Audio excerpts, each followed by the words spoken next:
Welcome to Physics Lab. In this experiment, we are going to learn the energy band gap of a semiconducting material with the help of a PN junction diode. So in this experiment, we are going to use a germanium diode which is OA79. So here you can see a diode which is immersed in hot oil bath. So this small glass bulb shown over here, this represents the diode. The dark band on it denotes the cathode side. So this side is cathode, or obviously the other side will be anode. So the diode number is OA79, germanium diode. So this diode's energy band gap, that is the germanium's energy band gap, we are going to determine with the help of this experiment. So the setup is similar to the thermistor.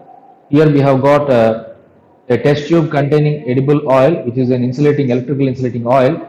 A thermometer is there, 0 to 150 degrees Celsius, and a diode is there.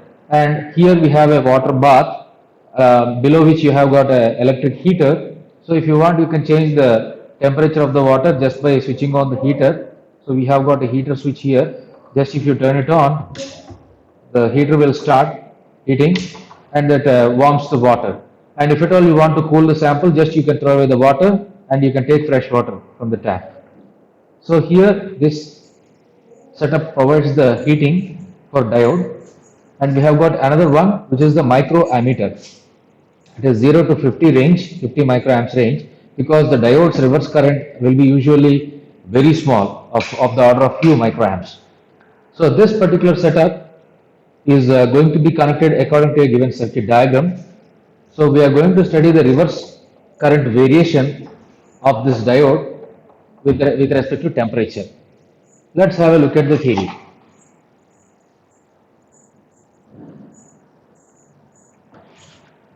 So this is the circuit diagram. We are going to connect the diode in actually reverse bias. So when the diode is reverse biased, the current that is flowing through the diode in its reverse bias is given by I naught exponential of minus Eg over kBt. Eg is the energy gap of the material of the diode. Kb is the Boltzmann constant, which is 1.38 into 10 power minus 23 joule per Kelvin, and T is the absolute temperature of the diode. Absolute temperature means temperature in Kelvin. So this particular formula is used for the determination of energy band gap. And coming to the circuit diagram, here we have got a 2 volt DC supply which is connected to a diode's negative. So this is the OA79 diode which is immersed in hot oil bath. So the negative or cathode of the diode is connected to the positive of the battery, and similarly the positive of the diode is connected towards the negative side of the battery through a microammeter, and hence the diode is connected in reverse bias because the current through the diode flows from its negative towards its positive, that is from cathode to anode. Now when you connect this circuit, you also need to include a microammeter in series only to measure the current flowing through the diode. Also you can see the microammeter's positive is here. It means current always flows this way through the diode, and it comes over here and then goes back to the negative of the battery. So please make sure that the polarities of microammeter are like this. Don't try to invert them, otherwise the needle of the pointer of this microammeter will shoot in the reverse direction, damaging its restoring spring. So you should connect it in the proper way. This is regarding the setup. And the only thing which you have to do is just raise the temperature of the diode, measure the temperature, and note down the corresponding reverse current flowing through the diode. Let's have the connections. So this simple circuit is very easy to build. So you can see a microammeter is there. So it has got a polarity. This red one indicates the positive of the microammeter. Black one indicates the negative of the microammeter. See, the wires colors can be anything. Please try to follow the nodes, the connectors color, right? This is red and this is black. And this has nothing to do with this experiment. On the same kit you can do even thermistor characteristics also. So here we have got a power supply. So let's make the connections here. So this is the positive of the power supply and this is the negative of the power supply. So when you switch on this, you get the voltage here, which can be adjusted with the help of this variac. Usually it is maintained at 2 volts. right? And we have got the microammeter and diode connections. The wires are very simple to connect. Only two wires are there for the diode, as I have already shown to you. So this diode's green wire is its cathode, negative. Diode's yellow wire is its anode, positive. So coming to circuit diagram, the circuit actually starts, let's see here, the circuit actually starts from the positive of the battery. So from positive, it is directly going to the diode's negative. So positive is here, diode's negative is cathode green. So I can join this directly here.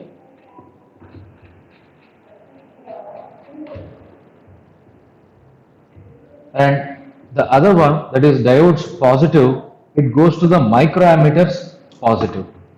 So microammeter positive is here. So I am going to connect this microammeter positive to the diode's positive. And microammeter's negative, according to circuit diagram, it goes to the negative of the power supply. Negative of the power supply means this. As I have already powered it, you can see initially the current was 0. The moment when I connect it here, see the needle is raising, the pointer is showing some current. You can see there is a current, right? So it shows about 2-3 microamps at room temperature. Now the circuit is powered.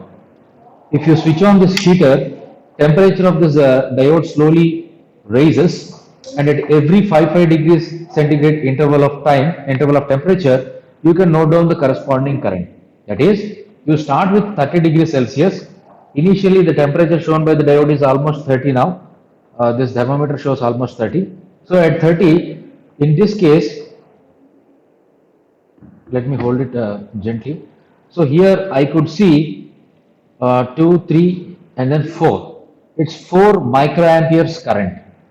4 microamperes current is shown by the meter, right? So for 30 degrees Celsius, I am going to note down this 4 microamps current in the data sheet. So let's have a look at the data available for this energy band gap experiment. So in the sample data, we have varied the temperature from 30 degrees Celsius, and then we got 35, 40, 45, and we have varied up to 60 degrees Celsius. So at every temperature, we have tried to capture the current flowing through the diode, that is through microammeter. So here this table shows the microampere current that has flown through the diode in the reverse bias at various temperatures. So these are one set of readings. Of course, it may vary from diode to diode. So this is one set. Now coming to the calculation part, simply we add 273 to this 30 to get the temperature in Kelvin. So 273 plus 30 is 303, and then 308, 313, etc., etc. Like that we have got up to 333. Now after you get this current, you have to do two calculations. One is inverse of temperature in Kelvin. Another one is logarithm, natural logarithm of the current. How you calculate this? Please pay attention here. You got the current of 2 microamps. Micro means 10 power minus 6. So 2 microamps, you take this value under natural logarithm, you get minus 13.12. I will show you the value.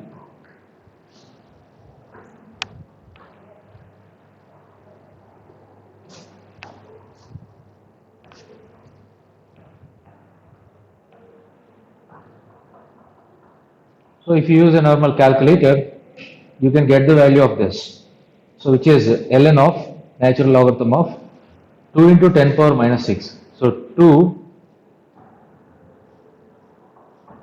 into 10 power, you press this, minus 6, bracket close. This is the value. So it is minus 13.1223. You can take up to third decimal, that is sufficient. Even for this also.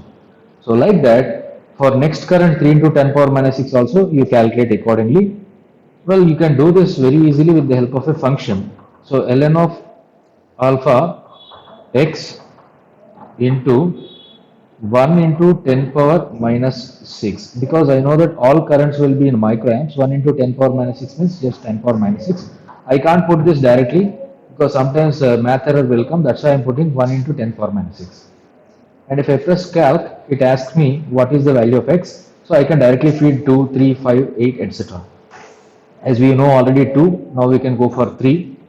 So the 3 value will be this. It is minus 12.71, right? Similarly, you can press the calc button. You can go for the next current, that is 5. You press equal to, you get the other value, which is minus 12.206. I think the student wrote it wrongly. It is 206. Right? Like that, you can proceed with all these values and you can fill the table form. And coming to this one, you can actually take the inverse of t, that is 1 by t, and you can do this. But there is a problem because after this, you are going to have so many decimal places. If you simply add them with a 2 decimal accuracy, you are going to have huge error here. So actually, if you add all these things, you won't get 3.1477. This is calculated in a different way. So how to do that? First of all, make sure that your calculator is not having anything in the memory. Here M is there. So let us press shift, then M plus. It presses the M and then equal to. So earlier it was 1033. Let me erase. So I can do that by pressing shift and then the same M plus. That removes the M. So now nothing is there in the memory. So I can do the calculations like this. So I want to add all these values and then divide by 7 because I want the average as x bar. So how can I do? So let me calculate. So it is 303 answer inverse. So 303 answer inverse is equal to this value. Now I can simply put it in the memory. I'll press M plus only once. Got added into memory. Similarly, the next one, which is 308. So I'll do 308 answer inverse is equal to, and once again I'll press M plus. So this new value will be added to the memory. Similarly, 313 answer inverse is equal to M plus. 318 answer inverse is equal to M plus. Similarly, 323 answer inverse is equal to M plus. And last one, 328 answer inverse is equal to M plus. And last one, 333 answer inverse is equal to M plus. Now press on. My sum is now stored in the memory. So I can get back the memory value by pressing alpha M plus is equal to. So this is the sum of all 7 values. So if you divide this with 7, that is going to give you this answer, which is 3.1477. I hope you can see this here, right? So this is the average value. You can retain up to the third decimal. Either you can write 3.148 or you can retain 3.1477 to 10 power minus 3. So this is the average value. In a similar way, you can calculate the ln of I up to second or third decimal. That gives you some average, which we are not going to use in this column. Whereas for thermistor, ln of R, we are going to calculate. Now coming to this column, how do you calculate this? Well, you have 3.1477 readily available. You can do this calculation, xi minus x bar into yi. How do I calculate xi minus x bar into yi? So we don't know the other decimal places here, so we cannot rely on this value. So let us depend on the fundamental values, that is this 303 and current. Only these two values I am going to use in order to calculate this. Well, xi means this, which is inverse of temperature in Kelvin. So if I take x inverse, this x inverse is going to be 303. So feeding 303 is easier to calculator compared to feeding this value. So what I'll do is I'll press, please follow it, bracket on, alpha x. I am going to invert it. So x inverse. So for this calculator, this x inverse is nothing but 303, 308, etc. minus x bar. X bar is the average. This x bar is 3.1477 into 10 power minus 3 into, I have yi. yi means I have to feed this value. Anyway, this is difficult for me. I'll define function for this also. I will type ln, bracket is there. I will choose another variable which is y. So alpha, I'll press this to get the y into 1 into 10 power minus 6, bracket close. So I am feeding the y as this 2, I am not even 10 power minus 6, just 2, and x as 303, etc., etc. Let us proceed to calculate. X, first one is 303, is equal to, what is y? Y is only 2, is equal to. So this gives you a value of minus 2.002 into 10 power minus 3. Right? You can retain up to third decimal. Beyond that, you can round it up. So just like that, you press the next one also. I'll show this and I'll skip the rest. So 308 is equal to, and the next one is going to be y equal to 3. So this gives me minus 1.259 into 10 power minus 3. Like that, you can fill the rest of the table, and of course you can sum them. It is sigma. Summing is simple, means if with the calculator you have to add each and every term by keeping its power also, right? So this part you have to carefully add to get the sum. And coming to this table, this also you can proceed in a similar manner. You can type xi minus x bar. Instead of yi, you could type square. That also can give you individual value. But if you have this FX ES Plus calculator, there is a provision of table. You can directly calculate this in a single shot. How to do that? Well, go to mode, press 7 for table. It asks you for function. So that function once again I am feeding. Bracket on alpha x inverse minus 3.1477 into 10 power minus 3, bracket close, and its square is equal to. It asks me where to start. See, x inverse actually starts from 303. If the interval is linear, I can directly feed it. So 303 is the starting point, is equal to, and where to end? 333. And in what steps I have to go? So from here to here, the difference is uniformly 5. So I'll type 5. So this gives me the full tabular form, right? We can use 2.329 into 10 power minus 8. Next one, 9.811 into 10 power minus 9, 2.226, etc., etc., etc. Like that, you can fill all these digits.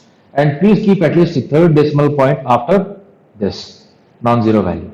Up to that, you have to do. And once again, you have to manually add all these terms to get this value, right?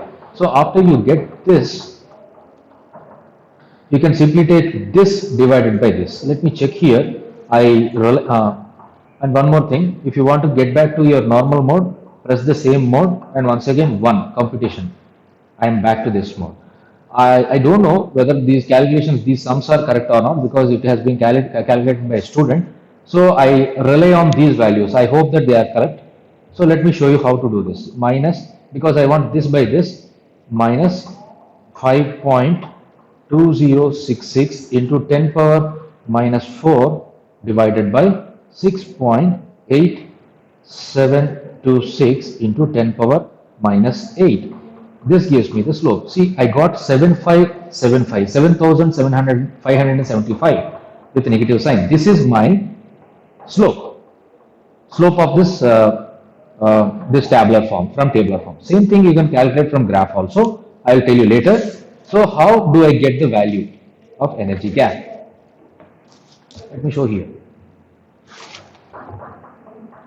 Please see here, it is 7575.888.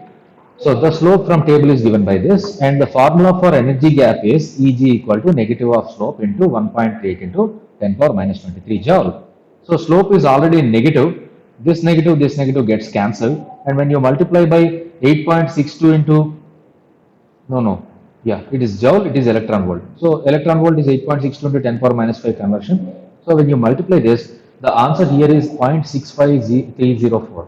You know, for germanium it is around 0.7, 0.6 to 0.7 electron volt energy gap will be there. So that value we have roughly estimated with the help of this experiment. This is the tabular form case. Now you can also do another graph, another calculation from the graph. You can plot the ln of I versus 1 over t curve. This is the 1 by t axis. This is ln of I. It is a fourth quadrant graph. It is going to be a straight line, and there you can calculate the slope delta y by delta x. that slope also is going to be the same. And for this student, uh, so whenever you plot a graph, you should mention the legend that this is 1 by t axis, this is ln of I axis. And here the scales chosen are also available. You can see this.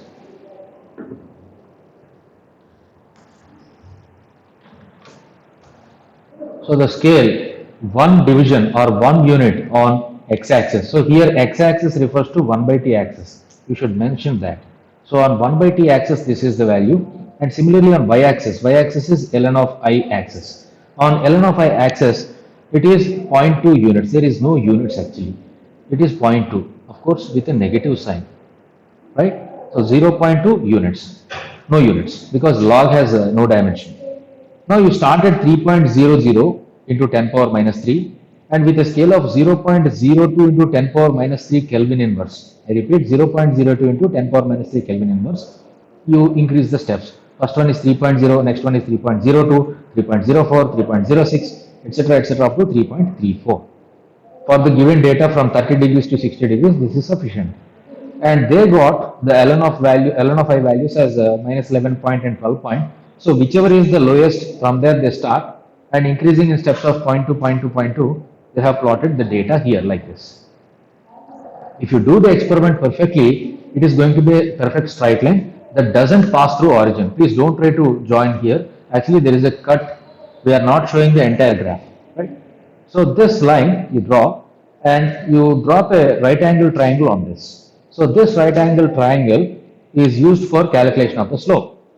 Well, to do this calculation, please pay attention. We have drawn a right angle triangle, and you can measure its length. Slope is nothing but dy by dx in this case. In this case, dy is ln of I. In this case, dt is dx is 1 by t. So first of all, count the boxes this side. 1, 2, 3, 4, 5, 6, 7, 7.4. So total of 7.4 boxes are there. 7.4 into the scale in this direction is minus 0.2, right? The denominator is here 1, 2, 3, 4, 5, 6, 7, 8, 9, exactly 10. So 10 into the scale in this direction is 0.02 into 10 power minus 3 Kelvin inverse, right? So if you do the calculation, let me show it here how to do. So it is a 7.4 into minus 0.2, bracket close, divided by, anyway this is a 10, let me feed it one by one, 10 divided by 0.02 into 10 power minus 3. So the answer is minus 7400 Kelvin. And once again from graph you can calculate by multiplying this with 8.62 into 10 power minus 5. So anyway, negative sign is there. I have to multiply the slope with the negative of the slope. So my energy gap from graph is going to be 0.637 electron volt. Thank you.